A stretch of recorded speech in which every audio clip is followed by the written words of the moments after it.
Hi అండి.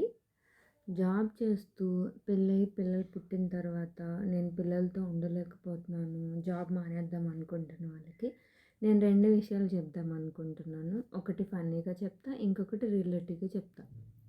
ఒకటి మీ ఒకరోజు ఎప్పుడన్నా ఎక్కడైనా షాపింగ్‌కి వెళ్ళి శారీ గానీ, జ్యువెలరీ గానీ కొనుక్కొచ్చుకున్నారనుకోండి. మీరు తిరిగొస్తున్నప్పుడు మీకెవరో కనిపిచ్చారు. వాళ్ళు మీకంటే బాగా అందమైన చీర గానీ, లేకపోతే జ్యువెలరీ గానీ వేసుకుంటే, ఒకవేళ మీరు జాబ్ జేయలేదనుకోండి, మీ హస్బెండ్‌ని అడుగుతారు. నాకు అలాంటిది కొనివ్వరా అని జెప్పేసి. ఆల్రెడీ కొనుక్కున్నావు గదా! అదెందుకు అని అంటారు. అవునా?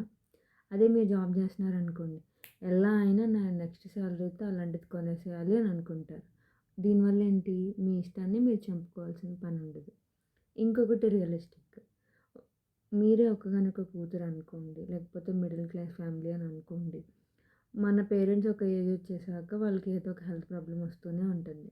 ఎంత హస్బెండ్ మంచోళ్ళైనా సరే, ప్రతి నెల వాళ్ళకి మా నాన్నని హాస్పిటల్‌కి తీసుకెళ్ళాలి, మా అమ్మకి మందులయిపోయిందని ప్రతి నెల మీరు వాళ్ళని డబ్బులు అడగాలి అనంటే, ఏదో ఒక రోజు మీకే కొంచెం గిల్ట్ ఫీలింగ్ వచ్చిద్ది.